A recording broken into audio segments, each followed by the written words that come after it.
Love it.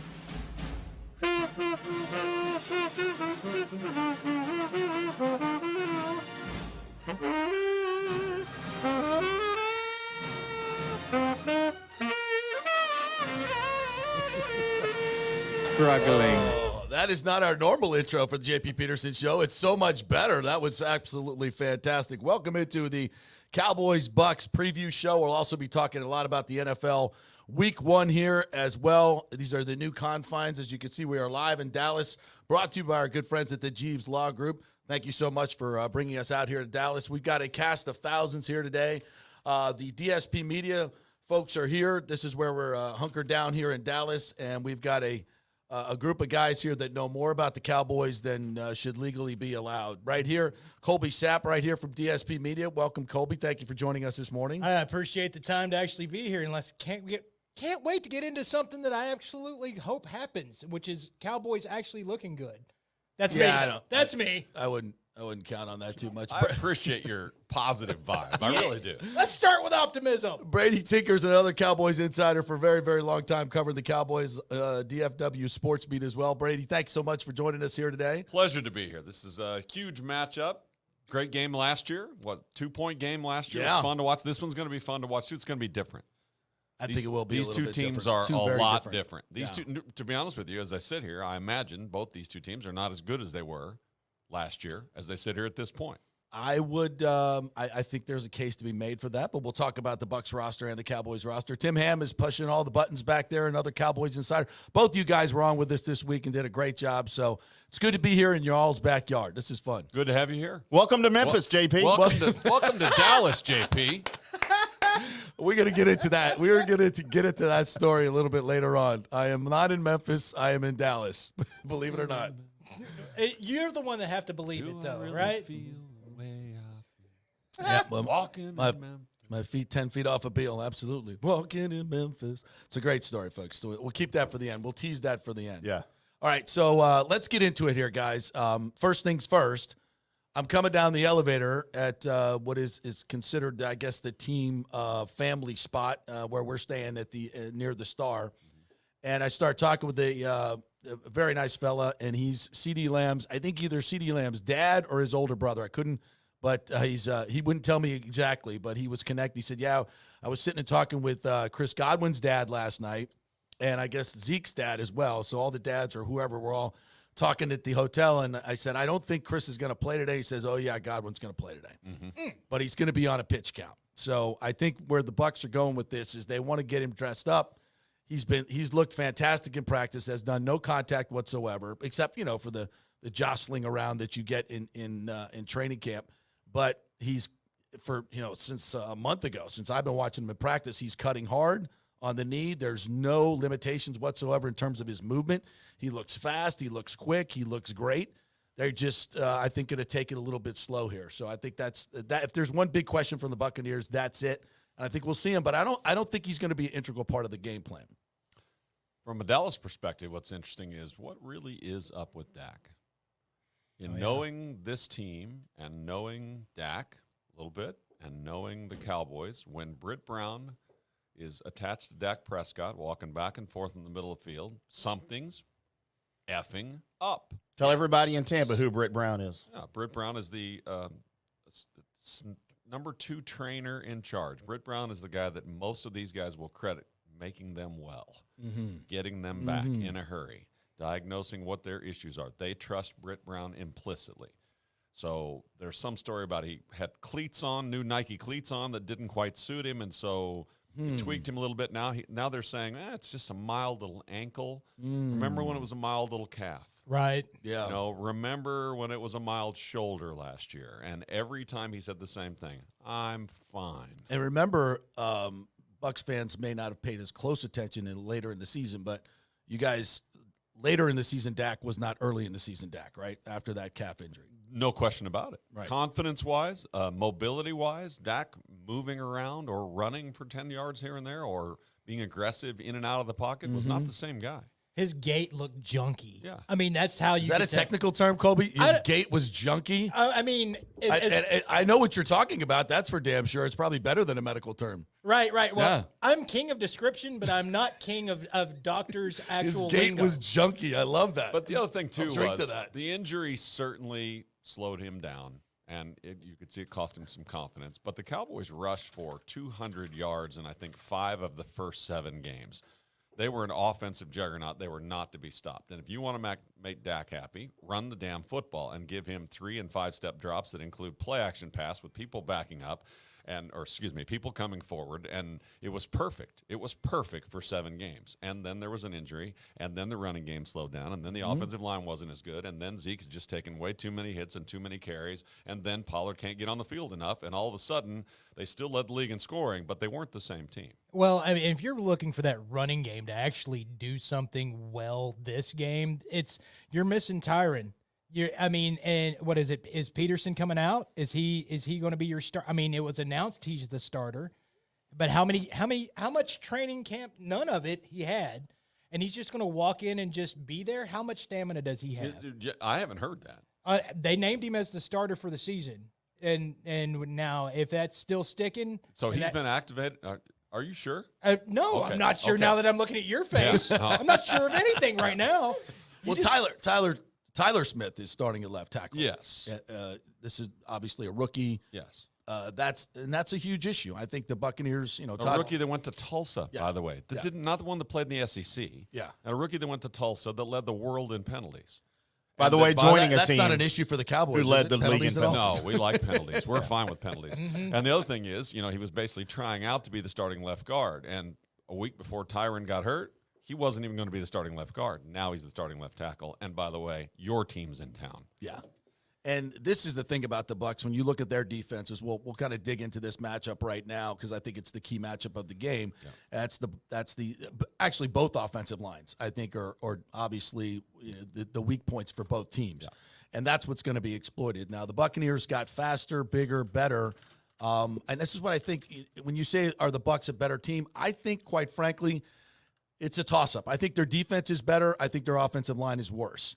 How Brady can mitigate the offensive line woes is going to be key. But from a defensive standpoint, against that Cowboys offensive line, which is not the offensive line we've known for many years, I think this is a huge opportunity for Shaq Barrett. Joe Tryon, who's basically now playing for JPP, who played with a rotator cuff that was just awful. He's basically playing one-handed. So this is going to be a better, faster Buccaneers defense this year. And they've added Akeem Hicks up front, who's 6'5", 200 or 340 pounds, next to Vita Vea, who's 6'4", 350. I don't see the Cowboys running, and from a pass standpoint, they're going to have any time. Not with that offensive line. I just don't see with a team that Todd Bowles is the most blitzing defensive coordinator in the game. Dak's going to have to get that ball out super, super quick. A lot of screens, quick game. I don't see any other way for them to move the football. I think that's coming out of both sides, though, right? Tom's going to get the ball Yeah, at the count of absolutely. 1.2. He's going to read who he likes one-on-one. You can't cover him. I'm throwing it. It's going to be a passing running game out of probably both sides. I don't think the Cowboys can run this game. They didn't run in this game last year, and they were a lot healthier. They didn't even try to run. No. And a lot of teams have done that against the Bucs. They just we're not going to waste our time doing this. And I think Akeem Hicks is better than Ndamukong Suh because he's much more athletic.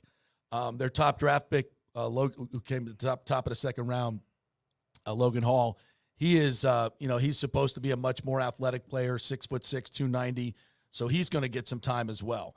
So it's a different defense, and I think it's a better defense. Now, how the Dallas Cowboys attack that, and I want you guys to talk about the loss of Michael Gallup. What does that do? And the targets, where are they going to be? Are all 40 targets going to go to CeeDee Lamb? Is he the only one that's going to get 30 to him and 10 to Dalton Schultz? I think you might want to reverse that and go 30 to Schultz and about 10 to I CeeDee hope Lamb. so. Gotta hope so. That may But be true. That's going to be your short moving offense. But the other side, you did bring up how much that you think that Bowles is going to blitz during this game. Yes. That actually works against actually works for the Cowboys, because how people were able to stop Dak in this offense was actually that shell defense with no blitzers. Yeah. Because it had made him read different than what he's doing. If you give him quick reads all day, then we're going to end up with the same thing we had last year, even with the lesser wide receivers that you have out there. Excellent point. Because he's going to zip the ball out, only have to make one decision, ready to go, and it's going to come out, and you're going to be looking at a 30-30 game, something like that, and to where, it's going to come down to the end, and then we just got to find out if this is still Brady again. By the way, he led the NFL in touchdowns thrown against the blitz. Right. 23. Interesting because, Bowles did the same kind of thing against Kansas City back in the Super Bowl year. And the first matchup didn't go so well for the Buccaneers. But he adjusted at halftime in that regular season game where Tyreek Hill, I think, had 213 yards receiving. He adjusted at halftime, and then they took that defense into the Super Bowl. And, of course, Kansas City's offensive line was banged up. Yep. And if you can get pressure with 4, they're not going to blitz. They're definitely not going to blitz. So they will sit back. And with this offensive line that Dallas has, you might be able to get pressure Historically, with 4. in this NFL, if you can get pressure with 4, you're a really good defense. Yeah, and if you don't need the blitz, you're in a much better position. And you mentioned, you think your defense is different, but maybe better. This Cowboys defense is the same. Yeah. And maybe better. Maybe better. They kept 13 secondary players on this roster because he's plugging them in and out as safeties, corners, and linebackers. And Dan Quinn won't be here next year because he will be a head coach back in the NFL. I believe he has sort of remade himself, and this is a different defense than he ever ran in his life. Sort of the garage thing that Mike McCarthy told us about, or the barn, or wherever the hell he was. Yeah. Quinn did the same thing. And this defense, these guys believe in him. They turn the ball over like no team in the NFL last year. There certainly will be some regression on that. That's just the way it goes. But both of these teams are going to lean on their defense. I got the under, by the way. For those who are gambling. What is the total in this game? It's, at this point this morning, 50.5. Wow. It started at 52. The interesting thing is the line this morning is still Tampa minus 2.5, which is odd to me. How Tampa, as banged up as they are, I don't know. That's an odd line. But the truth is, that line was minus 2.5 to Tampa May 6th. And hasn't moved. No, it moved. It's moved a couple of times down all the way to 1, but it's back up to where the original line at 2.5. So a line that was set May 6th is essentially the same. That's interesting. On September 11th. By the way, we are not going to ignore 9/11. We'll talk about that later on. Yes, we should. All the things that we remember. But it's all interesting. There are some bets to be made here. I got some prop bets for our teams. I bet you got some for yours, but there's some, if you know your team and you have the opportunity to listen or to tune in to people who are in your town who are more plugged in than you are. Right. Dave Sharapan is a guy that I do shows with who's a gambling aficionado and expert. Yes. And he says, Brady, remind people, the town they're in, if they're plugged in, they know more than we do. Yeah. We at the book do not spend time on every single team and every single nuance and every single injury and Britt Brown and all that kind of stuff. We don't do it. Right. We start out with a basic line. It moves according to people coming in with truckfuls of money. Right. And we move it back and forth, so we always try and stay ahead of the line. But if you have the inside and you pay attention, there's so many people in your town and in our town who will tell you every single thing that's going on. There are ways to win money. So that's why you guys are here. And let me reset the show for you who are just joining us here. We're live from Dallas. It's the Bucs Cowboys pregame show. We'll talk about some other NFL teams as well. Colby Sapp is here to my left. And Brady Tinker, longtime gambling aficionado, fantasy football man, knows his stuff. Cowboys insider, Tim Ham, Cowboys insider as well. So we've got the best of the best here today. If you're talking about who knows I've been covering the Bucs for 25 years. We know what we're talking about here in terms of what's going to happen. So we'll give you some prop bets and some other bets as well. Some stuff that's fun. Yeah. So let's since I've actually donned a jersey. I'm not a jersey wearer. What's the back of that thing? So? I am not a jersey wearer, but for today I think we'll probably talk about the GOAT. So that's Doug Williams, right? That's a Doug Williams jersey. I love Doug Williams. Right. Oh, this is GOAT. Well, Doug's not that GOAT. He might be a GOAT in another sense, but this is the GOAT and Brady. And does it actually say GOAT on the back?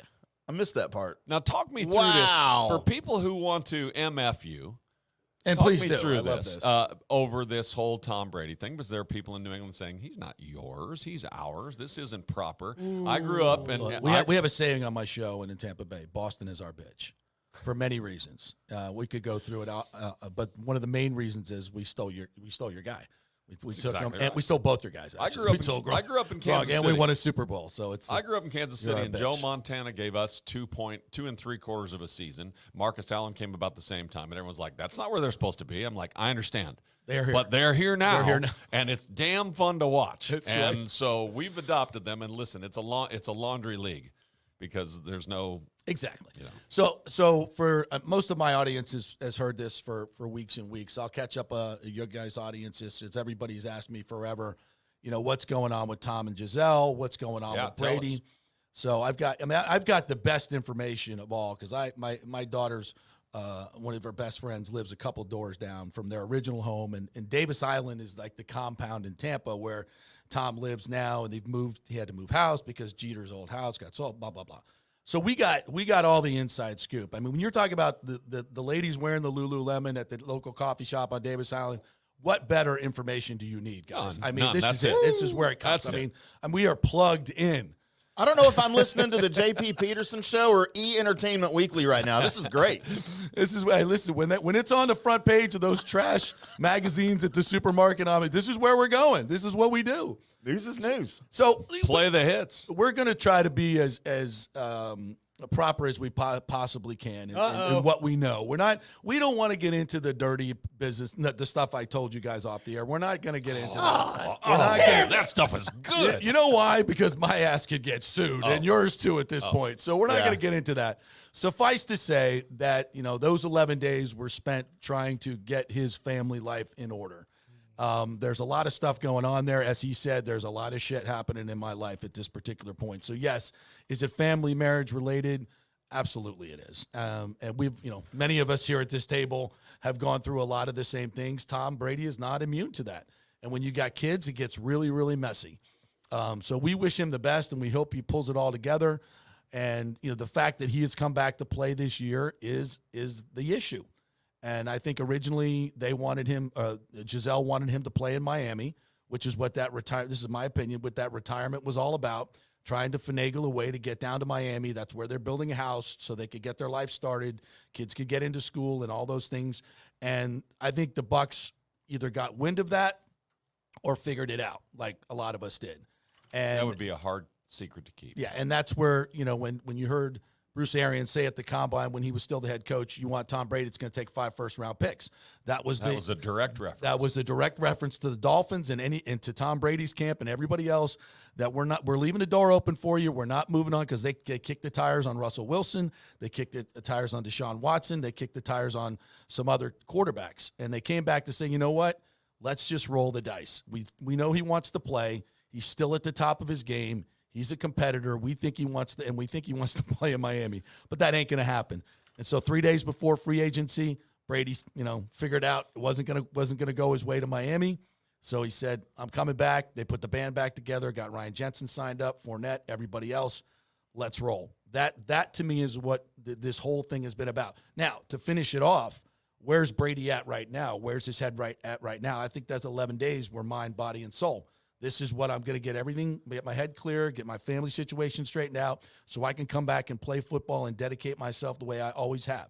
And we know one thing about Brady. When adversity strikes, when he's suspended, what happens? He wins a Super Bowl. He plays his top game. He is laser focused, and I expect we see the best of Brady. The in this season. computer in his brain works better than anyone's ever has. Exactly. Maybe Peyton Manning. But so I have no doubt about that. But I'll tell you, I mean, human-wise, Colby, when you watch this guy, when you see him stand at the podium looking skinny and deflated and hurt, like all of the rest of us are when we go through this family stuff. Exactly. Man, Exactly. I mean, superhuman is one thing, and, whatever, game is roughly 3 hours long, so you can probably push it aside. But you said he went and got Ryan Jensen. Ryan Jensen ain't here. Exactly. Right? I mean, there are Exactly. some people. Gronk ain't here. He's not. Some of his toys are not here. Not same thing for Dallas. But he's got Julio. Right. Yeah, then there's that. Right. They went out, and he's got Russell Gage. And Russell Gage is a lot better than people think. Russell Gage banged great up. Is in he Atlanta, playing, though. as far as we know? He's Okay. fine. He was fine. great in Atlanta. Both been watching these guys in practice as I have, Russell Gage and especially Julio. I covered the Falcons for 2 years. I did Falcons radio and TV for 2 years when Julio was in his prime with Matt Ryan. I saw Julio a lot at practice, and I just always marveled at just the size, the speed, Now, he's trimmed down a little bit. I think he's probably down about 20, maybe 15 pounds. From Probably his, good for him, though, at his age, right? Much better for his joints and everything. His route running and cutting ability in the preseason was remarkable. Everybody was shocked to see, what we saw the last couple of years, Julio, and what we saw in this preseason. I mean, he only caught one pass in the game, but we've seen him practice. The dude is on point. He is running fast. He is cutting. He is running great routes. He's got, tremendous catch radius, tremendous hands. Julio is, and that's why I think Godwin today is on a pitch count. Julio comes into the slot or Gage into the slot, they'll be fine. Okay. Now go back just real quick because you were mentioning the emotional and everything about Tom Brady. And I think with this situation that's going on, we've seen it before in the past, and you brought it up, of course, every time that he gets tested off the field, on the field, he seems to progress or just grind even harder. And the only problem that I see with that, just from an outsider looking in, is when you see somebody get their steel tested every single time it doesn't break, it gets stronger. At some point, you have that moment that connects to your family so hard that it actually breaks your steel, because the other person that you didn't mention as far as their steel and how they perform during their sport was Tiger Woods. Right. And you have something that hits your steel hard enough, no matter how hard you grit your teeth, how hard you go out there, it's not there anymore, because once it breaks, it breaks. And we don't know. I mean, you obviously have a better stance, a better connection to what's going on with Tom Brady than I do. But I do know that when you get your steel tested too many times, it finds a weak point. Yeah. As a human looking at him and just watching him react and the things he's saying, I'm like, well, he's him, and the game's 3 hours long, and probably. But on the other hand, he's missing key pieces, key people that he likes to look in the eye at, likes to see their number, likes to put his hands under their butt, whatever it may be, whether it's a center or whatever it is. Well, Hainsey, the new guy, has learned the baby powder protocol. Okay. And this is like good. I don't know if you guys know this, but this is the truth. They literally have a little wagon out at practice, and in the wagon is Brady's special drinks, whatever he drinks, and a bunch of stuff. But also in that wagon is a big thing of baby powder.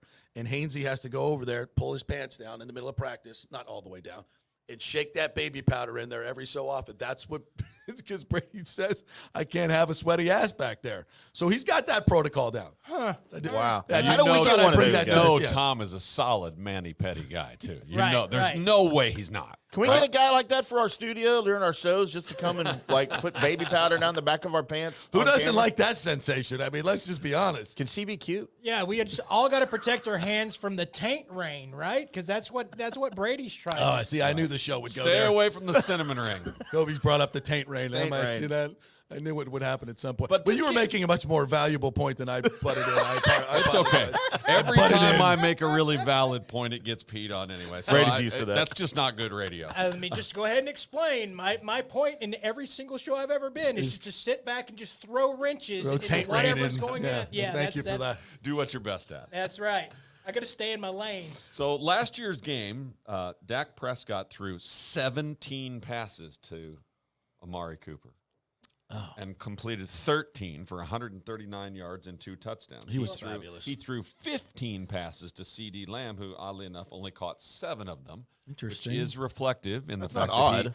it's not very good. Exactly. That's CD And he Lamb. only caught 65% of his passes thrown his way last year. So That's not good. C.D. Lamb, flip into fantasy sports for a minute, is going in the first round or very early second round of almost every fantasy draft, even the guys who make a living doing it. And I asked why, and they're like, because 175 targets are coming his way. That's all we give a shit about. Opportunity. You and I did this on your radio show a few days ago. You were in asked- Vegas with all these fantasy and I was guys. in Vegas with these guys, and you asked me about Zeke, and I'm like, it's 21 touches. So he's getting put into lineups. Do I believe he's going above 45 yards rushing? Probably not. But they're going to force feed him the ball with this new zone blocking scheme that they're very proud of. It's an offensive line they're not very pleased about. Lyle Collins should be here and playing left tackle as a substitute. You can't convince me that he should not be here. The Cowboys have money underneath the salary cap right now. What's it for? That's crazy. What's it for? But their defense is really good. Their offense is a big question mark, and he threw 32 passes to Amari Cooper and C.D. Lamb last year in this game. Yeah, 32. Most of that to Amari Cooper, by the way, was when he was still interested in playing. Well, that's week to week, dude. Yeah, I know. But there is no Amari Cooper. and CD is the guy. There's no Cedric Wilson. There's no Cedric There's Wilson. no Michael Gallup So until probably week 3. Who are these guys that are catching passes? Who the Buck fans want to know? Who's Dalton this? Schultz. number. Dalton Schultz, the franchise tagged tight end. Yep. Dak's favorite target from last season, will be the leading receiver for the Cowboys this week. There's no question. Yeah, the Bucs struggle against tight ends. And he caught 76% of his passes last year too, which that's a tall number. The only other guy that really caught every pass was Cedric Wilson, and he ain't here anymore either. And that may not seem like a big deal. On the other hand, when Dak had these games where nobody really wanted to play, Cedric Wilson, man-to-man, was open. Yeah. He was. And the Cowboys' best receiver, by the way, is not playing today because he's hurt, in Michael Gallup. Right. Yeah, I said that, Colby.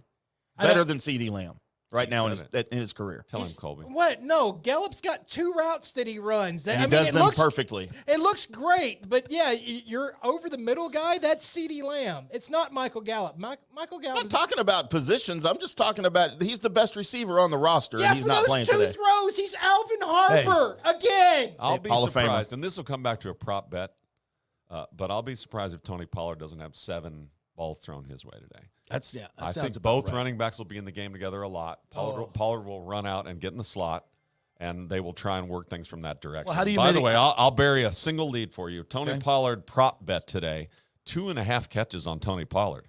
Oh, in we're 8 going of over in that, 8 of 17 games last year, and he didn't play nearly as much last year as he's going to play this year. In 8 of 17 games last year, he had over 3. So there's a prop bet for you. Have fun with Tony Pollard at over on 2.5 catches. Just go get all you can get. All right, so let me turn this to a little bit of this Cowboys defense, because I think the pathway for the Cowboys to win this game is to hit Brady early. He does not like that, in case anybody didn't know about that. Mm-hmm. We've seen games where he gets hit early and things go very, very wrong. He starts throwing the ball away really, really quick because he knows he can't sustain any type of consistent beating. He got that in the Rams game, and it was not good. The first 3 quarters offensively were horrible. That would have been a blowout if not for some late turnovers, and we'd be Brady might even be retired after that. But they came back, they made it a game. But that, on the whole, the offense the last 3 weeks without Godwin, without AB, was not good. It was not good. And, he'll have a full complement of receivers, but he doesn't have Gronk. And historically, his numbers go down dramatically. I mean, his quarterback rating goes from Tom Brady to Kirk Cousins, like literally. Gross. It's without Gronk on the field. So, And he doesn't have AB. I know. I think in the end that could be a plus because you got guys you can actually count on. I think right now, I think Julio's every bit of AP without the garbage. Really? Yeah, I really do. Boy, I'll be interested to see that. No, I mean, until he gets hurt. Julio is not going to be, he's not going to be there all year long. It's just not going to happen. But I think they're deep enough a wide receiver. But this Dallas defense is with Parsons and all the different elements. I think guys, people thinking it's going to be a top 3 defense in the league. Yeah, go with the under on this game. Yes, go. It definitely could be because this defense looks like it's something that's going to go. I'm interested to see what Diggs does in his second season, and the main reason is because he's a gambler. Yes, he loves to try and cut that spot and get to the ball before, and he'll get toast. He'll turn into toast, burnt toast, right then and there on the field, as long as the couple of other times he gets the football. And that's something that if Tom Brady's on his game, he's just going to play with. He's going to make sure that that's just not something that's going to affect this game as much. But with the quick release, and if you can get some pressure by Parsons and you start changing what the reads are and such like that, exactly. that could change everything on top of it. We haven't even mentioned Tank. Tank in DeMarcus Lawrence. Yeah, in training camp has looked like a different animal. He hasn't played very many games in a year and a half, so he's fresh. He's got his wheels. Yeah. He's ready to rock and roll. But if you're able to control the A gap, as I like to say, with Micah Parsons, and then you have Tank taking on 2 guys, you've got these other guys that are young that you've picked up in the second and third rounds that have had time in this defense that you start clogging the middle with. And that's going to make it difficult on that pocket presence of Tom Brady. Yeah. Listen, I can read you this depth chart on defense, and every one of these guys is going to play. Dan Quinn keeps this group together and motivated because everyone's going to play. And as far as Diggs goes, they've thought about this all summer and all off season. How do we allow him to still be a turnover machine and not end up, as you said, burnt toast? And they're just going to try and set him up to jump routes. Now, it'll be hard to jump routes in this game. Tom's going to be rid of the ball less than 2. It's coming out. Yeah. So Diggs needs to just be patient and be a football player in this game. But overall in this season, they've set him up to where Quinn will be in his helmet and basically say, this is a go, this is a go. And they'll flip a corner or safety behind him so it doesn't end up being a touchdown. Right. If they give up 20, they give up 20 or a fade route or whatever they do on the sidelines. But they want these turnovers. And this group was here last year. And a bunch of these guys feel like they're going to get paid. This is what these NFL guys want. Right. You know what I mean? Let's be honest. Yeah. We're around these guys, and as much as we like Contract some of years them, are high and you get to motivators. know them and whatever. Listen, I don't begrudge any of these guys a dime. They are shortening their damn lives playing this game. They flatly that's are. not hyperbole. They flatly are. Absolutely. So whatever it is they're trying to get paid for, I'm all for it. Absolutely. Baseball is a different sport. You know, that's different. But this game, I want them all to get their money. This is an Tim, you had something? Okay. This is an interesting fact about Brady and watching him for the 2 years with the Bucs, especially against the Saints. Everybody wants to know what the Saints do. What is what is that kryptonite that is getting Brady? And I'll tell you what it is. Sure. And it has to do with Trayvon Diggs and gambling. What the Saints have produced more turnovers in those games than Brady normally throws. And how they do it is by breaking their own rules. It's a chess match, right? And Brady knows exactly when he sees a defense, he knows the responsibility of every player. Like this corner's got that deep third, blah, blah, blah. He knows the responsibility of every player. When they break their own rules, which they do on purpose, that's when he gets in trouble. Like he sees a guy that's supposed to be in man coverage, right? And okay, he's going to man coverage, and these other guys may be playing zone under, whatever. So he knows that there's going to be a hole there to throw it. Well, they'll break their rules. That linebacker will switch over, or that safety will come down, and they'll break their own rules, and that produces turnovers. Right. So in some ways, gambling is a way to beat Brady, but it's also a way to get beat as well. Right. So there's a gambling element to it, but if you're doing it in specific situations, it's like a chess game. It's like, I know what you're going to do, but he's like, yeah, this is what we normally do, but we're going to do this time. And I think that's something that Dennis Allen in New Orleans has learned in a chess match with Brady. Now he'll correct that the next time they play him, I think, but I think maybe if Dan Quinn's as good as they get, if they pick up on that, that could be a factor. Interesting. If I'm Dan Quinn, there's only one person that doesn't get to do what he wants. Evans doesn't get to do what he wants. It's not that he's that fast, but he's a very good route runner. He can catch the ball in traffic, and he just catches touchdowns. And you cannot have Evans have 2 long touchdowns in this game because you took chances. Plus, the other thing, I think both teams think this, and you said Tom will take sacks and Tom will throw the ball away. You know why? His defense is going to hold this Cowboys team down too. Yeah, it's all about winning and losing, right? He doesn't care about statistics or any of that stuff. And I will say, Dak is the same way. Dak is all about winning and losing. The other thing is, Dak doesn't want to throw the ball where someone's not open. Well, guess what? There's not going to be a lot of people open today. You guys are going to lean CD Lamb. I would, and you'll give up Dalton Schultz at 6 yards at a pop all day long. Go ahead. By the way, before I become a meme, I think I said second season for Diggs. It's his third. So I just There's nothing wrong with being a meme. Well, I want it to be out there. In today's world, I want it to be out there. You can go ahead and make me a meme, but then later on down the road, it's like, yeah, but he corrected it in the middle of the segment too, so we're good.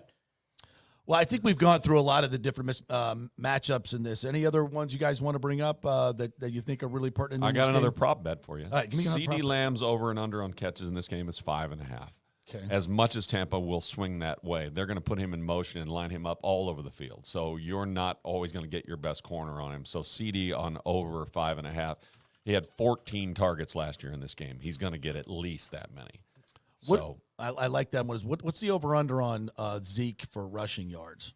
It's in the 30s. Yeah. It's like 38. I'll take the which over. Is tantalizing. Over. I know you will, but over. But he didn't get it last year, and that was with a healthy offensive line. I think he had 37 I'll take the last under. year. I am the eternal Cowboys optimist. I know of course you are. I'm taking the See, over. but it's I'm all not. going to be different because of the beautiful zone blocking scheme. That's right, man. See, I'm not the eternal Cowboys optimist, and I'm taking the over on that one. Who is this? That was Tim. I can't believe he said Cowboys. that. Words came out of his Hey, mouth. Jerry, do you have a pick for the game this week? You said you're Cowboys. taking the over? Yeah, I've got the over on All Zeke, too. right. Oh, good morning to you. I'll tell you, there's something wrong when Tim has a positive note on the Cowboys. Yeah, I don't know. Let's have some fun with this, because we don't have an owner like you guys do. I think that's probably. Do we even know who the owner of the Bucs is? Ask anybody who's a Man United fan; they'll tell you. Gross. That's soccer, right? It's the Glazers. It's the Glazers, and they've done a phenomenal job as owners of the Bucs since they bought Man United. They went through about a 3-year period where they leveraged Bucs assets to buy Man United. It was a brilliant business deal. Now they're the richest sports owners on the globe, because they own an NFL team and Man United. Although Man United fans would tell you they're not doing a very good job.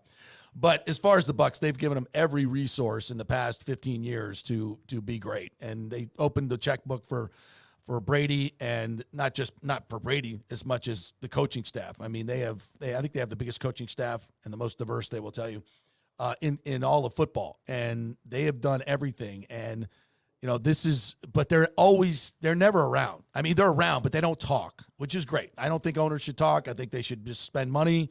Don't get involved in football. Just sit, Strange. We're not used to that around here with Sounds Well, that's what I Jones want to and get Cuban. into. You guys, hell you say? you guys have entertainment here. I mean, in a brilliant business. How do you think that affects the Cowboys in the long run? Okay, I would love to answer this. Yes, please. Yeah, I knew you would. I don't know that it affects, like, it's been so long since he's owned the team. I don't know that it affects the locker room or the players, but it sure as hell affects the national perception of the team. And although being the most valued franchise in all of sports around the world, and the fact that combine that with the fact they haven't won anything since 1995, exactly. it makes the team an embarrassment. When you say anything, I haven't won anything since 1995. What have they Strong won? words you from might, strong you man. might be right. We've won divisions. They're in a divisions. Where's your division won title playoff T-shirt, game. Colby? It's in my closet. Yeah, exactly. To think the that other the ones. Bucs have won 2 Super Bowls since you won 1. So, I mean, that's it. I mean, think about that for a second. No, I don't have to. I'm aware of it. That makes me sad. Chiefs. The Saints played have in won a 3 Super Bowl. Super Bowls since they played in 1. 3. Yeah. Okay, so you want a few notes before we leave this game? Yes. Fun notes. First time ever, Sunday night's game will be the first time ever the 2 highest scoring teams from the previous season will meet in week 1. Interesting. Dallas was number 1. Would note from the last 6 games of the year. 31.7. 32.1. Oh, that's not what I saw. Okay. And by the way, they scored last year 36.5 at home. Tampa was number 2 at 30.1. And those two actually were clear of the field. The next closest at team number 3 was like right at 29, which is actually quite a bit of difference. High-scoring teams, by the way, do make the playoffs. In the last 6 years, 11 of the 12 best offenses, so number 1 or number 2 in the last 6 years, 11 of 12 have made the playoffs. 4 of those 12 have gone on to win the Super Bowl. I have a question, Brady. Mm-hmm. I don't know where. I guess there's multiple sources to get stats like that. Yeah. And you can Yeah, say, how are they always slightly different? well, here's I'm why they curious. can be different, and Yeah. I have a question about that for you. So we know the Cowboys' defense was dominant last year. The defense scored a ton of points for the Cowboys last year. When they talk about a team's scoring average, the highest scoring team, that's not always just the offense. That's the defense contributing some points too. Very good point. So you can't just I would have to go back and look at it myself in order to trust the number. Just because a team scores 32 points a game does not mean it's a high-powered offense that's contributing all of those points. I agree, and we also know they scored 45 points 2 or 3 games. Yeah. So those games were buoy that scoring average. Sure. I'm with you. Highest scoring week 1 game in history involved the Tampa Bay Bucs. So back to the Tampa Bay Bucs expert, JP. Yes. It was a 48-40 Tampa game that they were involved in 2018. So who was quarterback and in that game? What happened? Do you remember? That would was be Jameis, right? That would be Jameis Winston throwing the ball all over the place. It wasn't. It was Ryan Your guy- Was Ryan that? Oh, that was Fitzpatrick. Fitz. That's right. Ryan That's right. That was Fitzpatrick. Fitz. Uh, Fitz magic. Fitzpatrick It's tragic. was pretty good in that game. Yeah, he was Fitzmagic in that game. He was. 48-40. No, he was. 88 points scored in that game in 2018. Drew Brees was the New Orleans quarterback. And the Bucs that year scored almost 400 points. Right? Yeah. Which is right at 25 a game. They gave up almost 500. Yeah, that was the Jameis fun to suspension watch. part, I think. Is that what it Yeah, was? I think Okay, it was the I was like, suspension I for the do Uber not driver. remember Fitzmagic being a key quarterback. Yeah, cog in Tampa. that led to one of the greatest quotes of all time. That actually, I was sitting front row in the press conference after the game when Fitzmagic walks in. Was that when he was wearing the? With all of Deshaun Jackson's jewelry and everything else, and his outfit and his shades and everything? And he said, and somebody asked him, and says, "Is that your jewelry?" He says, he goes, "Everything on me is Deshaun's except the chest hair. That's mine." Yeah. Listen, Ryan Fitzmagic was good for football. I love Ryan Fitzpatrick. He was good for football. Yeah, but he was, as when he was good, he was good. When he was bad, he was bad. And that's always been the Fitz-tragic dilemma with him. That's right. I forgot it was because he got the start against, and we could kind of transition and talk a little bit about these NFL games. Yeah. And I think Jameis Winston is. I've always been a big fan of Jameis. I've known him since covering him at Florida State. I think he's very much misunderstood. His teammates love him universally. Anybody who's ever been around him loves him universally. He's made mistakes. There's no question about it. But he is as hard a worker. And I've always said this about Jameis, his biggest strengths or his biggest weaknesses. He cares too much. He battles too much. He never knows when to end a play. He's always going to do something stupid because he's trying to make a play. And I think to some degree, Sean Payton coached that out of him last year. And he was on his way to, what might have been, I hate to say this, folks, but an MVP-type season. He had 14 Definitely touchdowns. a Pro Bowl season. Three interceptions in the first 5 games. The Saints were rolling, and then they played the Bucs, and a little freak accident, he tore his ACL, and that was that. But I think Sean Payton unlocked the key. He was not allowing him to throw the ball 50 times a game like Bruce Arians wanted him to do. And that calmed him down and didn't let him read the field 30, 40 times a game where he's going to make mistakes. Yep. And so I think the Saints team is underrated. When you look at the NFC, the Rams look after the other night. I didn't like what I saw from Matthew Stafford in that offensive He looked like line. a high school quarterback. Yeah, and his arm looks different to me. He didn't have the zip or the accuracy that he once had. Something's going on with that elbow, definitely, and I think it's more than they know. I just saw a report that the Rams are looking at Jimmy Garoppolo because they know Stafford is damaged goods now. His arm is damaged. So I don't think the Rams are going to be a big-time player in the NFC. I don't think the Packers are. So I look around, who's going to challenge, and I think the Saints are a much better team than people think. There's words that just came out of, And I pretty much written off the Cowboys. I mean that's I don't really care the about that Eagles part win of your it. Rightfully so. I as far as me being a Cowboys fan, I know where my optimism's at, and if you don't share it, well, F off. But as far as the other things that came out of your mouth that surprised the hell out of me was you don't think Green Bay is going to? I mean, I want to hear that explanation because every time I see the Green Bay Packers and Con Air rolls out there to try and do whatever he's going to do as Nick Cage, then their Packers are good. So what up with that, dude? I don't think he has the receivers that he needs. I think their Packers defense is good, but he just doesn't have the explosiveness and the experience in that receiver core. I mean, Alan Lazard's not going to play today, right? Devontae is gone. Who's he going to throw the ball to? Cobb. That's his buddy, Cobb. And he's running, about a 4.8 40 these days? Hey, man, if you put some butter I on love that Cobb, that it dude can when get a he little was here. faster. He was I want to good. tell you, He was good. Such a cool guy. And you want to talk about a guy who is a no-nonsense guy. Yeah. When Cobb was in this Cowboys locker room, I'd go over there and people would be dicking around. He's like, nope. But He is all pro. business. He's a pro. He's a pro. I have a favorite instant with Cobb because our morning show over at the station I was at, they had him down as a sit down, and one of my hosts was staring him right in the eyes for like most of it, and he finally in the middle of it just goes, "I can't think because your eyes." Right. He's got 2 different colored eyes. And, and it just stopped everything else down because he was in vapor lock for that whole time. That's so great. All right, you want to get into the games? Take us through it. Let's go. Yeah. You got go ahead. You can start over there. Which All right, I got Baltimore because we're past quick Bills and Rams. Please do. We got Brady Tinker here. We got Colby Sapp right here. These are Cowboys insiders. Brady's very big in fantasy and gambling, and Tim Ham is running the board over there. We're brought to you by Jeeves Law Group, who want to remind you, was your car totaled in an accident? Did your insurance company use Kelly Blue Book or NADA to appraise the value of your car? If not, call Jeeves Law Group for a free case evaluation because your insurance company probably screwed you over. 727-894-2929. 727-894-2929. I did not know this, by the way, because this happened to me like 2 or 3 years ago.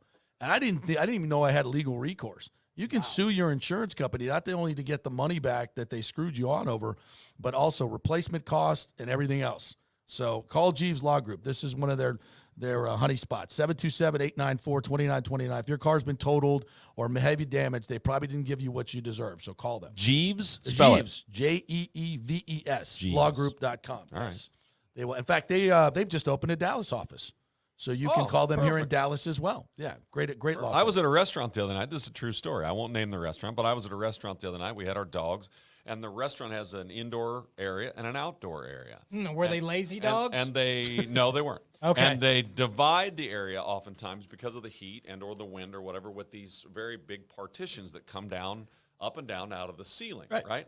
So they had taken this partition and raised it up about 6 feet 4 inches. And as I had one White Claw, so I was good, and was taking my dogs out of there at 6 feet 5 inches, I'm watching the dogs. I go underneath that partition and literally get knocked out. Knocked out. I am on my back, rolling down this little ramp, wheelchair ramp. Wish I had that on video. I'm telling Man. So does the attorney. you would like to know. I think it is on video somewhere, and I think we're going to discover, the Jeeves Law Group is going to discover this video. Jeeves Law Group very wants soon. to call me. I want to talk about this. Absolutely. Call Jeeves. Jeeves will take care of this. He's ghosts. listening and salivating as we speak. I'm permanently concussed, which is bad at 60 years old. Bad. And that's before all this happened. That's exactly right. Well, they're going to subpoena this show and say, see, Brady was not on his A game in this show because he was concussed. Well, then they need to cut out all of my audio because I was always a little bit The other worse. guy on the side, I don't know. That guy clearly needs some type of mental help. I don't know what's going on. He may have a lawsuit of some kind. I don't know where, but my excuse was I was a pro wrestler for 2 years. That's what happened. There you go. Hit with too many chairs. Me too, but it wasn't wrestling. It was just marriage. Yeah. All right, let's get into something. That could be a whole segment right there. We could all get into that. Just once? I don't know if that's actionable, though.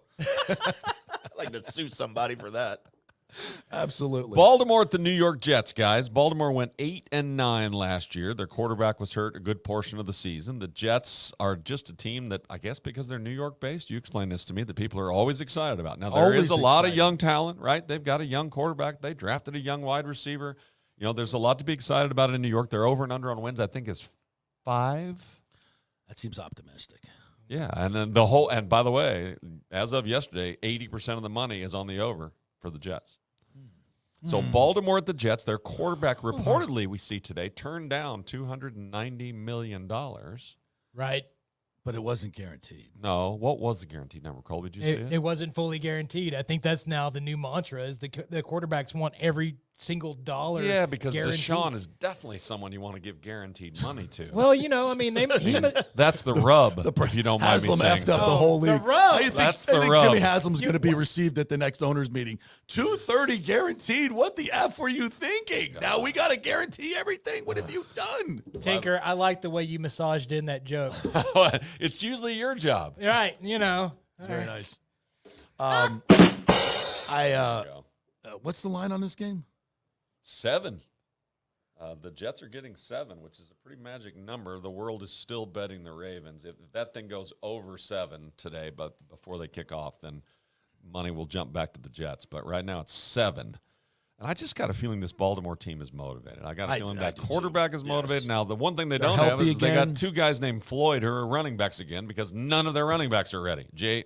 Dobbins is not ready. Yeah. None of those guys are ready. But So- this is the 13-win team last year if they weren't just decimated by injuries. They And kicked this- the crap out of the Chiefs in like week 4. And I was like, damn, those guys are good. If they have done what they were supposed to do with this roster last year, and I'm going to say Lamar Jackson's probably a little motivated to go out and show a little something. Absolutely. Yes. Yeah, I think this is a complete route. No Mark doubt about Andrews and Bateman. Bateman, if you're talking fantasy, if everybody's doing one last fantasy draft before the season start, Rashad today. Bateman is into round 4 or 5 as his favorite target other than Mark. Well, Andrews. daily fantasy people can look. That's probably good value. Yeah, Right. No doubt. Yeah. No doubt. I'm definitely taking. I'm going to lay the points there in the Ravens. What's the over/under on that? 44.5. 44.5, and the line is at +7. And I by don't the see way, the here's Jets a scoring a whole lot of points this three season openers for Lamar Jackson. The team averages 41.4. Jesus. Yeah. Okay. So they're not even counting on the Jets scoring. I don't even need the Jets to score. Take all that you want. Yep. I like that. Yep. You like this. You're lay the 7 there, right? Yes, I am. I just think Lamar is motivated, and I think that team is motivated. That's like you said. It was a 13-win team last year. It's a 13-win team this year. See, Tim, Lamar Jackson, quarterback. Tim, good. how do you Awesome. how do you like Lamar Jackson as a quarterback? He'd be one of the best running backs in the league. As a quarterback, he's bottom 15. Even with a quarterback rating in the top 2. Hey, eyeball test. Tim knows what he knows. You know what? He If likes you want what to he talk likes. stats, we'll say, Dak Prescott's a top 3 quarterback in the league. If anybody believes that, I'm going to sell you some coastal land in Arizona. How much coastal land? Yeah. As much as you want to buy. Are you All right. forecasting that California's finally fallen into the ocean, or do No, you I'm really trying have to- some coastal I'm land trying in to steal Arizona? your money with a fraudulent purchase. I see. Well, you'll fit right in. All right. So our local fans will want to know what you think about the Saints and the Falcons. This is a 3.5 point spread. The Saints are favored in the Mercedes-Benz Dome. I like I said, I love the Saints. I think the Falcons are just straight garbage. They're in complete rebuild mode, even though Grady Jackson thinks they can said that they can challenge for the Super Bowl. No, you're not the Cincinnati Bengals. Sorry, Grady. We love you, brother, but no. I think the Saints come out and show that we don't miss Sean Payton. We got a lot of weapons. I think they crushed the Falcons at home today. Alvin Kamara's season last year was a strange one.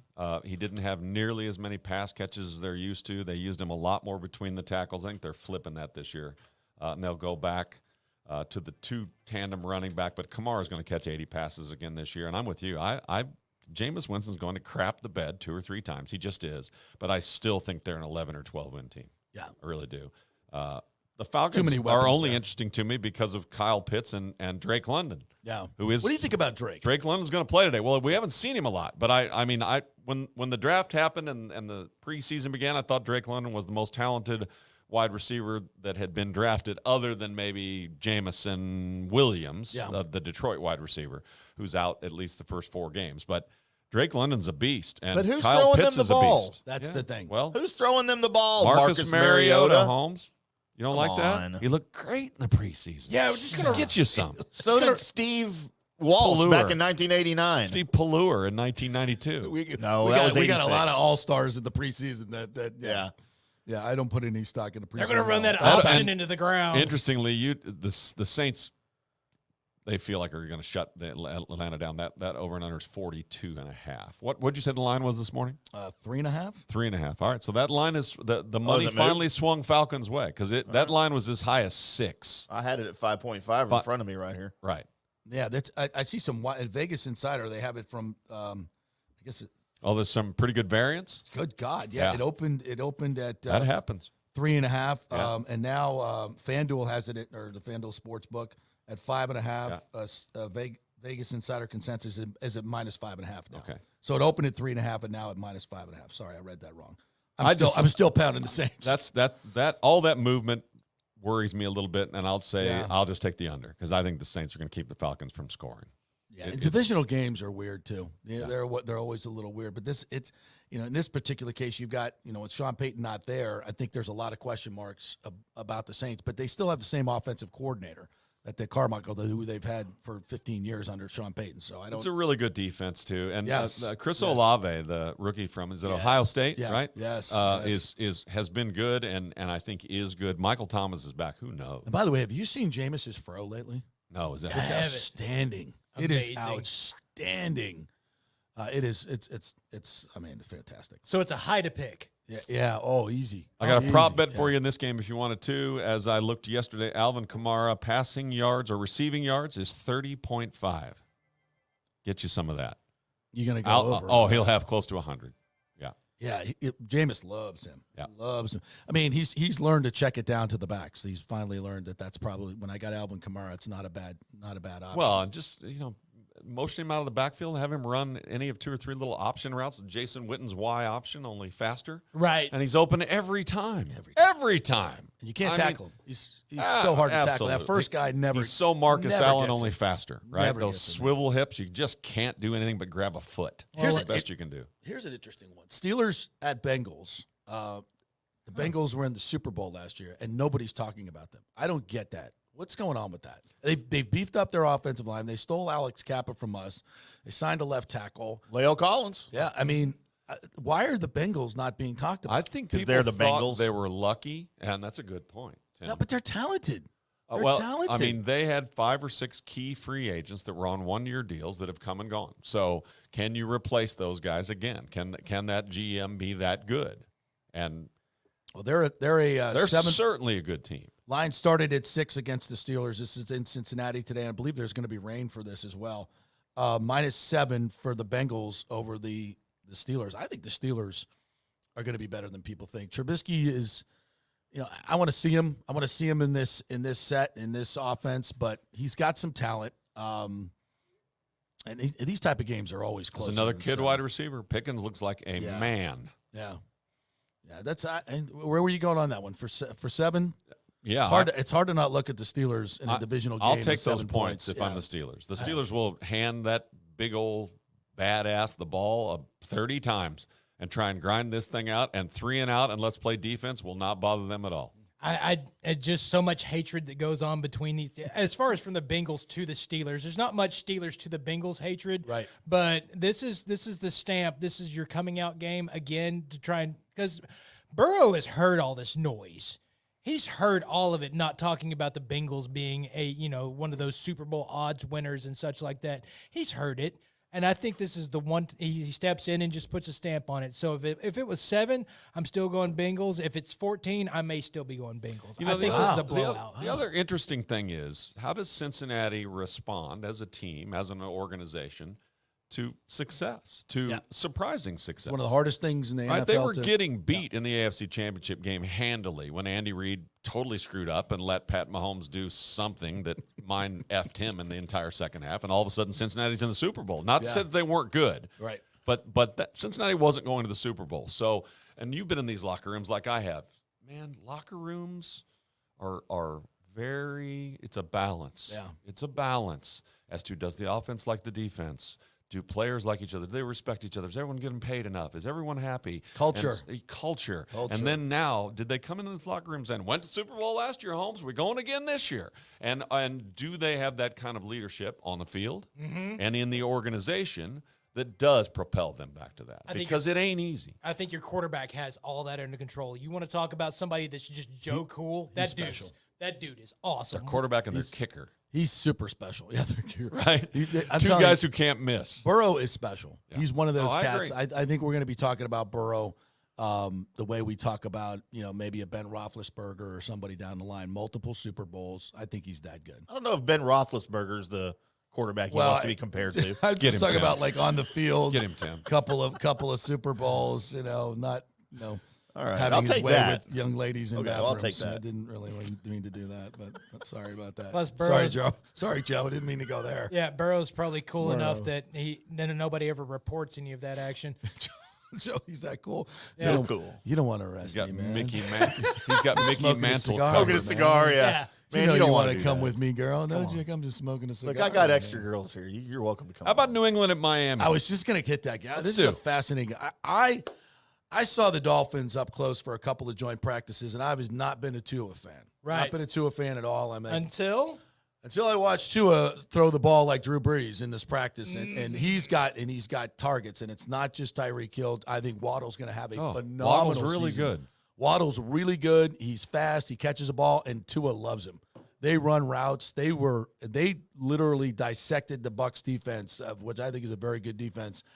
He is better downfield throwing than many think. He's not the strongest guy, the fastest guy, the biggest guy, but he just plays quarterback. He's very Drew Brees-esque, and he's got weapons. Gesicki, the whole group, and he's got their offensive line. I'm still a little out, but I think it's good enough. I like the Dolphins a lot, and I think the Patriots suck.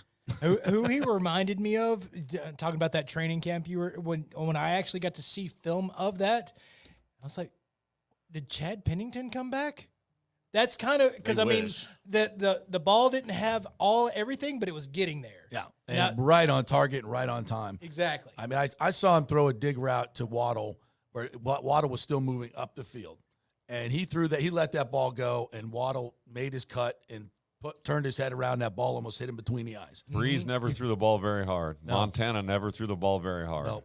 If you can read it on time and on target, And it will anticipate. work. Yeah. And don't forget about these running backs. Yes. I mean, I think this is a fun team. This is a fantasy team because Chase Edmonds is all fired up, and he's a good running back. And very quietly, Raheem Mostert ended up there, right? Yep. In a coaching situation where they know him. So, and Gesicki's a good tight end, and that offensive line's pretty good. And the Dolphins are an interesting, fun team to watch. I don't think there's any doubt about it. So they're minus 3.5 against the Patriots. The Patriots do not play well in Miami. So the money's swinging Miami's way. Started at That 2.5. always It's scares at me. 3.5. I know it scares me, but Yeah, I think, against Belichick, that scares me. I think Bell. How you talk much about worse guys could that the have lost Patriots his have been in the fastball. offseason? Look at the. I mean, are they playing possum in this with this no Well, offensive I don't- coordinator, no I play don't- caller? I don't know. The offenses look like a disaster in the preseason. Mac Jones looks like he can't effing believe what's happening. We keep saying, oh, it's Belichick. It's Belichick. What the F has Belichick done without Brady? Exactly. No, weren't you Nothing. surprised they made the playoffs last year, though? Nothing. I was.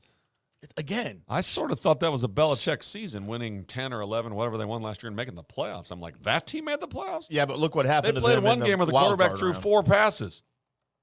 I think it was 3. Was it I 3? think it was 3. Was he 1 for 3, I think, Yeah. right? I mean, it was a lesser coaching job than when Bill Parcells took Quincy Carter to the playoffs. I But, just you think know, the talent level You on that can't team call is. them losers anymore. That's Bill right. actually shed a tear.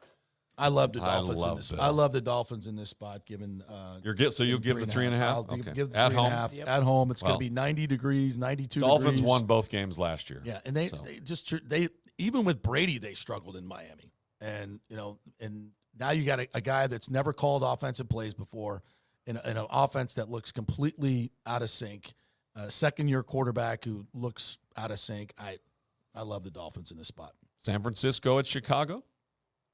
Trey Lance versus Justin Fields. Can you make any sense of the Trey Lance stuff? no. Which part's bothering you? How do you bench a guy and with Garoppolo, who's 31-14, is taking you to the NFC Championship game? And I know they see that his ceiling is low, and Trey's, but this roster is ready to win now. It's ready to win now, and Trey Lance is not ready to win now. Not big. Dude, I don't see it. I've been asking that question ever since this fake controversy happened. Right. I don't get what's wrong with Garoppolo. All he does is win for them. And for some reason, they want him out of town, like, no questions asked. They're just willing to let him Because he go. overthrew a wide open receiver to win the Super Bowl. Okay. I saw that. I'm Yeah. just telling you. It's about a yard. Little Jeez. stupid It's about a things. yard. That's exactly right. And it's a whole different. By the way, discussion. boys, while you guys are talking about this game, I'm watching NFL coverage on TV. Might have watched a little bit of Modern Family too. I apologize. But dude, it is torrential downpour in Chicago right now. Is it? Weather is going to be terrible. The field will be terrible for this game. Running quarterbacks. Well, somebody's losing an ankle. Running quarterbacks. The So last who time, runs the best, Justin Fields or Trey Lance? They're both Yeah. great running backs. they In the, are. Army, Yeah. in the Army-Navy game from 1956. Who wins today? Who wins? The interesting note that you I won't be able saw. to tell because both uniforms will be so much covered in mud. That You know it's what? Like, I don't know love who's it. playing. I love. Do they still have a natural field in Chicago? Yeah. Is there any natural Absolutely. fields left? I just love the sight of mud in football. I'm sorry. I'm with Chicago's you. all grass. Mud and dirty uniforms. The last time this San Francisco head coach had a genuine arm and leg threat quarterback was RG3, and it went pretty well. This is a pretty simple offense that has a pretty good rhythm to it. He doesn't have to make a ton of good reads. It's the reason Garoppolo was good in this offense. Keep it a great simple. point. Get it out. That's a 1, great 2, 3. point. Get it out. 1, 2, 3. Don't hold on to it. If Lance will run the offense like it's supposed to be run, and he can throw lots of passes where he throws them sideways Yeah. to Debo and now to Ayuk, who seems to be his best friend. Yes. Kittle's not playing in this game, but I think San Francisco is really good. I understand your point, but I really do think it may be as simple as Garoppolo's missed a few key throws in his 2 or 3 years here, and they're like, if we're going to deal with missed key throws, especially deep down the field, we might as well have a guy who can run around and keep drives alive because we can hold people to 17 all year long. It's a great roster. It's a great It roster. really is. Absolutely. All right. Yeah, you made me make sense of that. All right. Anybody care about the Eagles and the Lions? I think the Eagles are going to be better than people think this year. Yeah. All I the know Lions is are going to be 40 better than people It think. was I think the Lions 44 are to too, I 6 agree. last year. Halloween night, 44 to 6. Philadelphia went into Detroit. So Detroit remembers. Detroit's an interesting offense. Do we hate Detroit because of their quarterback? That's just because they're Detroit. No, I hate the Eagles because of Is their Barry quarterback. Sanders still a running back? No. Yeah, as far as I know. Megatron is not going to go run routes. Damn. So Oh, I love those two players. He was maybe the greatest physical receiver I think I've ever seen in my lifetime. oh yeah, as far as specimen and everything else, just woo. I remember talking to Jeff Heath, who got posterized by him in the Cowboys. Man, didn't Megatron have a 4-touchdown game against the Cowboys? And Jeff Heath, Everyone has. Jeff Heath, who I liked a lot, was right there both times, right there. And I'm like, why didn't you do anything? And he's like, he's 9 feet tall and he weighs 40 pounds more than the rest of us, and he can jump 39 inches off the ground. We did the best we could. You know, Rodney Barber's a good friend of mine. We used to do a show back in the day, and he got caught on Calvin one time with a little jump ball. And he was, he always did a great job against bigger receivers because you just body him up and use his body just to get him out of position. But he just looked like he looked like Van Gundy holding on to the leg of, who was that, Olajuwon or whoever? Yeah. Back in that fight day. He's like, yeah, that was a little, because that dude was uncoverable. It's absolutely 100% uncoverable. I have a Barber question for you. Yeah. Do you think Tiki and Rondé ever switched spots and played for each other's teams? Oh, I hope so. Are you That would talking? be Are you great. actually talking about football or in the dating world? I guess people have both. asked. Both. I know the other one might be more exciting to hear about. He can never do it in the dating world because if you know them both, as I've come to know them, they're completely different. I was going to say, they're- one's likable, one's not. Well, Whoa! Cowboys. It was a brief interaction. yeah, I see where that comes Surprise, from. I'm here. That was, I loved him. but I think Tiki's made a great comeback. Let's just put it that Sure. way. He's made a Sure. great comeback. Wow, now we know who we're talking He's about. making a great comeback. But in a game, I never asked him that. But How I know, great would that have been? I Like a never asked him. preseason game or something. I will tell you this: both of them are just, they follow the rules. Sure. I They thought follow Tim the was rules. going straight to sex, but he didn't. So did He I. went right to I thought switching that the was uniforms. I thought that was code for, change teams. I thought that was code for actually, okay. Now I do want to look for that one specific Sunday to where like Tiki didn't actually run the ball very well and Rondé didn't really cover that good. And you're like, that's the time it happened. Yep, that was them. Everyone would know as soon as they opened their mouth. Everyone would know yeah. it's somebody different. Absolutely. So if you draft before the game starts today, Amon-Ra St. Brown, know that somewhere in the middle of Amon-Ra St. Brown, it actually means God of Sun. Okay. So I when people were drafting him this week in Las Vegas, I was doing the full thing. Amon-Ra, God of Sun, St. Brown. I might be changing my name. I got it wrong a He few won't be in times. Chicago. I got it wrong a few times and said Amon-Ra, Sun God. Amon-Ra. And they were like, no, Sun God's what you were at the pool earlier. Yes. God of Sun is something different. So Amon-Ra is pretty good. And I think what happened is Hard Knocks kind of got me all fired up about the Lions, right? Wanted the Lions to be at least a story. Even Love if it's Dan Campbell. Yeah, Love Dan Campbell, who was here, right? Yeah. Everyone loved Dan Campbell. Oh yeah. Dan Campbell'd still be here if friggin' Jason Witten hadn't showed up. Yeah, true. I mean, Dan Campbell was a captain and was the tight end on this team, and then he wasn't. Just the mention of his name made me come into the conversation. And you like want an a interesting Kool-Aid note on man. Philadelphia. So Jalen Hurts what do you think about Jalen Hurts first, JP, as a quarterback? I love winners. I want winners, and I think he's just a winner. I think the kid knows how to win. I think he knows how to galvanize a locker room. There's something to be said about that. I don't think you don't have to throw the ball like Dan Marino to win in this league all the time. And I think he's a good enough passer. I think he's a fantastic runner. I like players, especially quarterbacks, that kind of fit the city that they're playing for. And I think he fits that city. He's rugged. He's a winner. Well, I shouldn't say that about Philadelphia, but he gets it. I was about to say gross, dude. He's kind of just a blue collar quarterback. I just kind of think of it that way. He's just like an F-150. He freaking gets it done, and I like guys like that. I don't think he's ever going to have a huge ceiling. If they win a Super Bowl, it's going to be because of their defense and an adequate offense. But I think he's going to be a consistent winner in this league. Tim IndyCar Ham, speak up, sir. I think he's a glorified running back, just like I think of Justin Fields, just like I think, well, maybe not so much Trey Lance is probably a little bit better than those guys. It's like I think of Lamar Jackson. I think he's a glorified running back playing the quarterback position in the NFL. Here's an interesting statistic, and they did add A.J. Brown, which will really help. That is huge. But huge. I can throw to A.J. Brown and Dallas Goedert essentially, I think, catch footballs in the middle of the football field. Yeah. Right? Which is now wide open. Which takes man size, what's to do it. But anymore, does it? Does it really? You know, you just You can only grab if their A.J. Brown flag. and Dallas Goedert, who are you You afraid can only of grab anyway? your flag in the middle of the field now. You That's a can't. good point. You can't really. No hit targeting. Anybody. No hard tackling. No, you course can't you hit can't. anybody. So anyway, speaking of the middle of the field, Jalen Hurts last year, between the hash marks, so that is the middle of the football field, completed how many passes? Completed. Probably not many. That's the hard place. So give me the number. 7. 7. That's an effing shocking number. That's not good. It's not good. And so I say to myself, I think I can defend them. Yeah. Count to 2, and he's flushed to the right or the left because he really wants to run anyway. So then all his receivers are headed for the sidelines, and that's where the passes go. But he's got Dallas Goedert and A.J. Brown. That'll change this year. It has to has to change, change. or they'll draft a quarterback. Exactly. Honestly, 100%. because they're a pretty good 100%. team who've had a lot of draft picks, whose arrow is pointed up. Yeah. So as much as Jalen Hurts will still have another good fantasy football year because he's going to rush for 800 yards and 9 touchdowns, Yep. is he the guy to take them to the next level? Is he the guy to win? Let's at just Detroit? be honest. The defense, Yes. the division's not that tough. So No, good point. Yeah.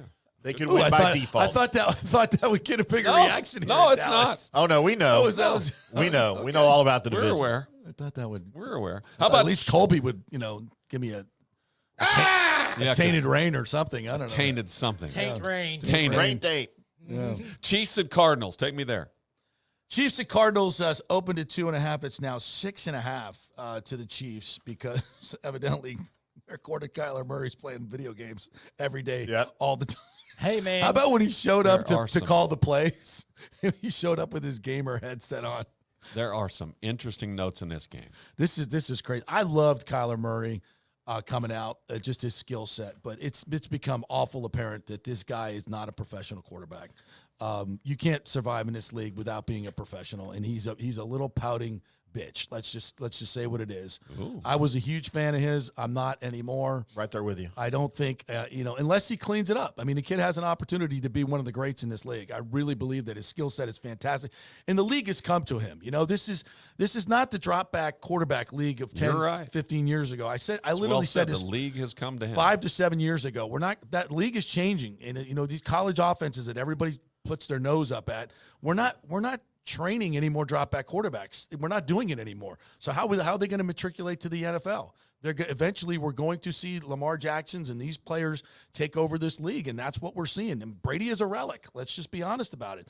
These drop back guys are relics. This is the way the league is going, and nobody has a better skill set in that regard than Kyler Murray. Colby, did you watch Kyler growing up here? I did watch a little bit of Kyler growing up here, and it was always amazing to me. You know what? And we'll get back to the gait of somebody, but his Flintstones gait that he runs with, where it looks like he's running the actual bedrock car because his feet are moving so fast, and then be able to actually toss that ball just whatever angle, wherever it needs to go. It was amazing, and that's the reason why, by the way, you can't get this guy to concentrate.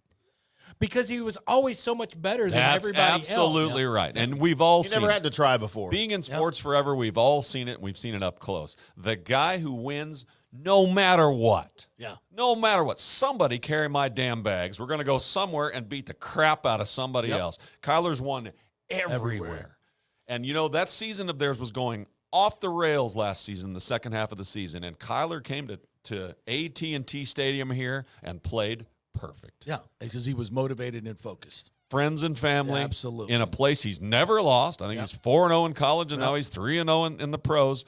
Kyler Murray still got something. But isn't it an interesting twist that he gets $230 million, congratulations, and a hug, and on the backside, someone punches him in the side of the head and says, Yeah, but the whole world knows you're kind of a bitch and you don't really want to study Exactly. and you think you're too good for this game. And by the way, you didn't win shit, in your first 2 seasons. And now you had a winning season, but when the playoffs got tough, you didn't show. He ran the ball twice for 6 yards in a losing effort in the playoffs. And to me, that's effort and heart. Absolutely. Because if you're Kyler Murray, you're winning any way you can. You've done it your whole life. How am I going to win? Screw these guys. I'll run. Watch. He didn't run. Watch. He didn't run. That was bizarre. And then Bizarre. he pouted. That's not good. And then he pouted. So with the Chiefs as 6-point favorites on the road at Arizona and a line that's moved from 2.5 to 6, where are you going on this, guys?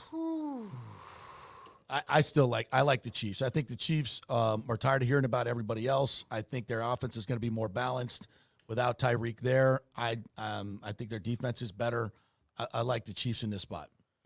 You know, I want to go right there with you, and I should go right there with you just to be on the side of my friend here, Brady Tinker. But, man, I'm starting to see some kind of holes in this Chiefs thing over there. They're just losing people. It's starting to fall apart, that magical thing that's everything's going on. And, yeah, Patrick Mahomes is still Patrick Mahomes, but how long does his steal be able to keep going because of some of the stuff that's happening just with his family and all that on I just don't know. His man. wife's been crazy forever. That's Yeah. not new. Yeah. No. And his brother. Yeah. But it is new that we get to hear more about it, and it's bombarding the social media and what's going on. And I'm sorry, it's got to tax you at some point. The thing is, when you're a great player in Kansas City, you're so embraced by the bosom of that community. They will protect him. Those No people- bosom talk on this show, sir. That's our Bosoms show. are wonderful. Man, I You want can to say go to titties on the show. It's not Okay, okay. We good. don't have to say bosom. I want to go to a city that just has a bosom that'll accept me. I don't care where that's at. Mama. So Vegas and the Chargers. Interesting here. Oh wait, can I stay on the Chiefs one more Yeah, second? sure. Yeah. Because we talked about Kyler's interesting thing, $230 million, but you're kind of a bitch. What about Mahomes' thing? Because the last time we saw Patrick Mahomes, he went 5 for 16 in the second half of an AFC Championship game. Yeah. All brought on by the fact that Andy Reid would not stand up and say, "Son, come the F off the field. We're kicking a field goal right before halftime. We'll have a 17-point lead, and you get the ball, and Right. this game will be over." Right. But instead, little boy quarterback whined and bitched, and the head coach loves him like a son and said, "Okay, go ahead." He lost track of time, timeouts, everything else. They got no points, and Cincinnati ran to the locker room saying, "We were behind 14 points 3 weeks ago. That's right. What did we do? We came back and won." And they did the exact same thing. Pat was a child in the second half, and I think he is massively motivated, as is Andy Reid, because that was almost an upheaval that killed that organization. Yeah, I think it's a moment that changes everything they do, and it makes Mahomes a better quarterback. Yeah, I agree. He's third or fourth most popular, but he's a massive MVP candidate for is. me this year with Tyreek gone. He still I'm puts going- ketchup on his steak. Yes, he does.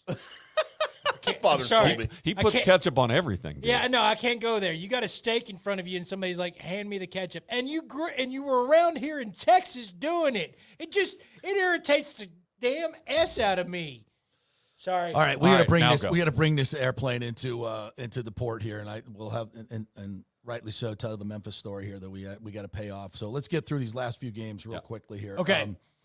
Raiders and Chargers. What do you like there? The Raiders. It's a good. I think it's a fascinating matchup of quarterbacks, and I've since the first time I saw Justin Herbert play live, which is, I think it may have been his first. It was his first or second game in Tampa, and I saw him roll out to his left at about the 20-yard, the -20, and throw the ball as he flipped his hips, probably 70 yards in the air, and the defensive back was like, what the F just happened? And I said, holy hell, this is the greatest arm I've ever seen. He's athletic. He's fantastic. But he's got a head coach that's a knucklehead. I was going to say, them not making the That's playoffs unbelievable. should have got the head coach fired. Unbelievable. And then some of his decisions, I'm all for aggressive fourth down. I'm all over that. But he's just ridiculous when it comes to that. That being said, I think the Raiders are rejuvenated. Devontae and Derek Carr are going to be just tremendous. They're 3.5-point underdogs here at the Chargers, and there'll be all Raiders fans in there, by the way. Right. It's going to be like a home game for It's the them. worst thing for the Chargers is that Yeah. they're not in San Diego I know. anymore. Isn't It's that the worst awful? thing. That's Playing in awful. SoFi has no help to anybody. I know everyone gets more money, and I'm glad everyone gets more Awful. money, but the Chargers need a home field advantage, and they had it in Jack Murphy or whatever they the hell did. it was called, and they need to go back. How they The couldn't Murph. build them. They a need to freaking go back. stadium. But I the have no Chargers idea. add Khalil Mack. I just think the Chargers are as a unit looking at themselves saying, how do we not make the playoffs? This isn't happening again. And they may have gone to the head coach and said, do us a favor. Just straight up be the head coach. Stand over there and let all these great players do what they're supposed to do. Yes. Chargers. I like the Chargers too here. I'm going with the Raiders. Are you? Raiders. Yeah, I'm going with the Raiders. All right, well, let's freaking pick this Bucs Cowboys game. I don't know if we've done that. It started at 2. It's now to 2.5 to the Buccaneers. If it hits 3, I'd be a little bit worried, but I think the Bucs win this game. I do like the under, Brady, like you. I like it more than picking the spread, but I just think the Bucs and Brady are too good and too ready for this. I think the Cowboys will not be able to score a whole lot of points in this game. So I like the under, and I like the Bucs.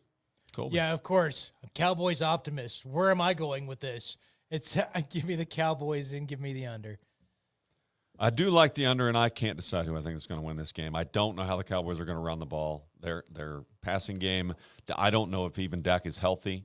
I can't figure it out, but there's still something in me, and I am not a homer, boys and girls. I'm from Kansas City. Something in me makes me think Dallas is going to pull this game out. I'm not exactly sure why. And, by the way, they got a kicker they don't trust, which has been a theme around here for 2 or 3 years, and that could be a problem in this game. So the only thing I trust in this game is for some reason I think Dallas is going to win, and I trust the under bigger than shit. I will tell you, I'll take a lot of under 50.5. Tim? In the battle of depleted offensive lines, I like the quarterback that makes better decisions.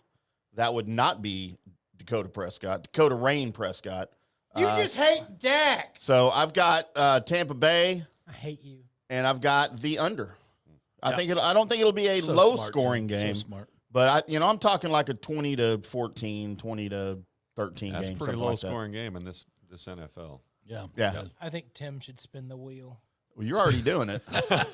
All right, as we close this, brought to you by Jeeves Law Group, by the way. Thank you, Scott. Appreciate the Jeeves Law Group in Tampa and in Dallas now. So if you have a car that's been undervalued when it got totaled, you have a case. So call Jeeves. Just go to jeeveslawgroup.com and get all the information. So our good friend John Gerber, who put this whole thing together, thanks, John. We love you, brother. Sends me a plane reservation to come to Dallas. And he just sends me the itinerary, and it says Orlando, because I was in Orlando to Dallas, straight up. Like, Nice. he got me a direct flight. That's what Thanks, you want. man. I really First appreciate class, it. probably, right? Yeah, of course. Yeah, John's got me a first class direct guy. flight. Fantastic. So I didn't make the reservation. All I saw was direct flight. So my brain goes, I get on the plane, I get off the plane. This is the way it works. So the plane lands. I'm listening to a podcast, one of your guys' great podcasts. So I'm not hearing any announcements, right? So plane lands. I grab my stuff. I get off the plane. That's what I do because it's a direct flight. And so I get off. I go to the bathroom, go down to baggage claim, and I call Johnny, and I'm like, I'm here. He's like, I'm here. I'm like, I'm right in front of door number 4. He goes, By the way, it was 2 hours early before you were supposed to get here. Well, there's a time change. And then we were a little early, I was like, whoa, we must have had a tailwind. Airplanes are fast. Things happen. Yeah. So I'm like, and he's like, wow, you're in a little early. I'm like, yeah, well, I'm standing here. He's like, so I'm in front of door number 3. I said, well, I'm in number 4. And by the way, there is no door number 3. And I said, I'll just send you my location. So I sent him my location, and he goes, hey, dumbass, you're in Memphis. I'm in. And you're not supposed to be off the plane, by the way. I'm not supposed to be off the plane. I'm like, I'm in Memphis. How the F am I in Memphis? This was a direct flight. He goes, no, there was a stop in Memphis. I'm like, that's not the itinerary you sent me. And it didn't say it. It was a difference in the way, I guess, they communicated on one page as to another. And so I'm just like. How'd you like Memphis? Memphis was.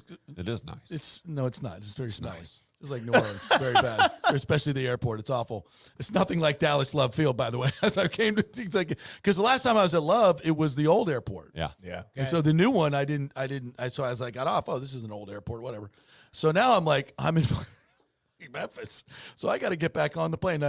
And so that's the story. Was the plane still sitting there? His plane was still sitting Oh, there. good. I got back on. Oh. But here's a query I have for everyone out there. You got a Please- whiff of Memphis? You got back But on the plane? they were asking, as I get back into the airport to get back on the plane, I got to go through security again. Yep. I hear John Peterson, my legal name, please report to gate 5. And I'm like, how the F do they know I got off the plane? Because it's Southwest. You're not assigned a seat. Right. I'm not assigned a seat. I didn't show anybody You're anything. famous, dude. Bullshit. Even in Memphis. And I'm like, how did they know? how did they know I got off the plane and to get back on? Yeah. I was like, how? Because you're being tracked. Got to be facial recognition, right? Absolutely. Is it right? Right. How did they know? Yeah. Like, You're so you're talking on coming your off. phone, you're looking at your computer. You're Everyone knows everything. They know Holmes. everything. How the F did they know this? Somebody please message us and tell us how they knew. Somebody's but I'm interested- thinking that, so they're facial recognitioning everybody. They know they tracking everybody. There's somebody at the computer looking at all the cams, and he's like, "Okay, That's- JP just got off the plane." That's the dumbass with the AirPods in. Yeah. That's the clueless Somebody- mofo that just so- getting off in Memphis and thinks he's in Dallas. Somebody call his name. Oh! There's Jason Bourne. That's who I was looking for. I'm like, okay, I'm back on, everybody. The worst part is I gave up this sweet aisle seat in the front to now sit in the middle of The other some side, very large people in the back. the other side of what happened is we're all in this room, this green room area, right? And Gerb just gets up and he goes, "Holy crap, JP's here," and he just walks out, right? And I'm like 2 hours early. We're like, what the hell? I'm like, I know, where and he did, where had to did drive Gerb twice go? to the airport. I'm such an asshole. I'm so sorry. And then a little bit later, he comes back and he goes, "He was in Tennessee."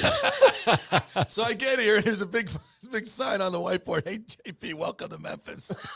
That was classic. Gerb had to Fantastic. get all his I will never fidgeting live. out. I will never live this one down. It is just absolutely insane. What a dumbass! But That was good times. all right, guys, thanks so much for Thank you for doing this. coming. A lot of fun. Yeah. We look forward to a great partnership with DSP Media in the future.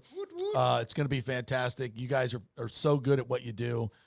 Combining with the moving to Tampa, we're going to kind of do the same network here in Tampa. It's going to be fantastic. So for those of you watching and listening, it's more good content for you, and that's great. So we thank the Jeeves Law Group for joining us, for sponsoring this. Thank you all for joining us. Thank you guys for coming in. And go Bucs.